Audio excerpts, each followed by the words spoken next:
Welcome back, ladies and gentlemen, to Let's Play Mechwarrior for Vengeance. We've made it! We've finally reached the desert. Will this be where we find justice? Finally? Will this be where we strike the final decisive blow to the Steiner forces that invaded our planet? And well, no, we're in the freaking desert. I mean, we're in the middle of nowhere. What the hell are we doing here anyway? Elise, tell us. A solid operation, Commander. Here's the tactical upload on our next op. The Hadra Peninsula was home to many of your family's military facilities. When Steiner attacked, they seized them to use as staging bases. Many of your father's troops evaded capture and, with Peter's help, formed the core of a guerrilla force.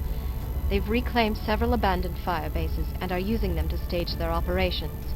But they'll need our help. We'll weaken the local defenses and help the Resistance liberate needed equipment and, ultimately, personnel. Personnel? We know that Steiner shipped many of your father's elite troops to a prison camp somewhere in the region. If we can find the camp and liberate the prisoners, they could provide the manpower and the expertise the Resistance needs to carry the fight to the rest of Kentaris. Our first mission will be to raid a major Steiner supply base. Resistance forces will arrange distraction, so we can storm the base and liberate supplies. The base is well defended, but there's a lot of equipment there that we and the Resistance need. The mission's a hot drop. We don't want to risk losing surprise. I'll get us set up. And I'll start my search for that prison camp. Now this is my kind of operation. Good salvage and direct confrontation of Steiner in his lair. Heat will be a factor in this environment. Look for opportunities to cool down in any bodies of water. And don't skimp on heat sink allocation. You might want to use reactive armor. It will force Steiner to use energy weapons, which could throw them into overheat. Lance coordination will be the key, given that we'll be facing larger numbers of the enemy. The fights are going to get bigger. So are the enemy. Try to wear them down at a distance with some longer-range weapons. We both have our work cut out for us, young Duke. The Resistance lives!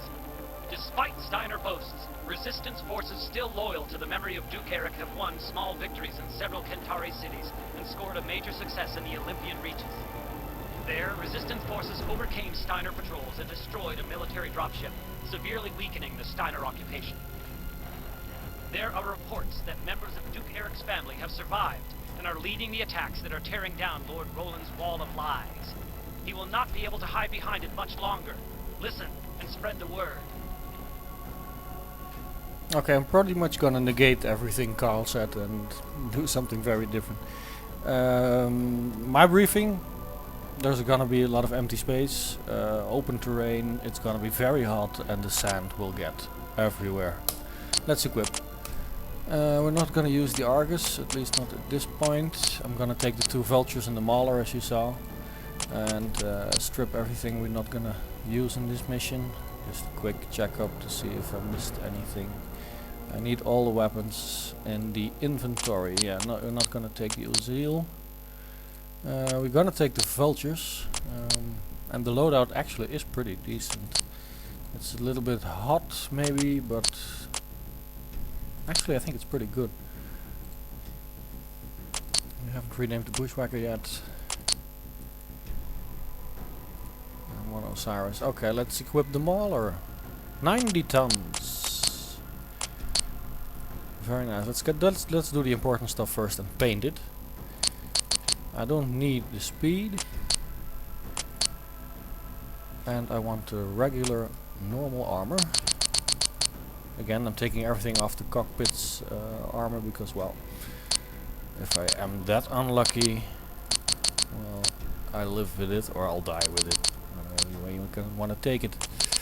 I have a pretty standard outfit for this one. I remember it well because it worked well when I used it. I used 2 ER large pulse lasers, but they're very hot. Yes, I know. I'll have to use them wisely. Let's just leave it at that. And I'll take the LBX-20s. One Inner Sphere version and one Clan version. They're identical in the way they work, except the Clan version is a little bit lighter. That's the only difference. I'm gonna need some more ammo. And I'm gonna need some heat sinks. The Mauler fits a Beagle active probe. It decreases locking time and increases your radar range by 200 meters, which is it's not that great, really.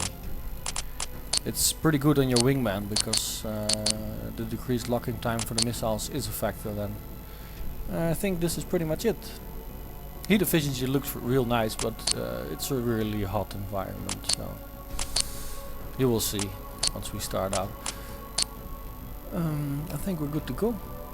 Let's have our first go at this in a little bit. See you then.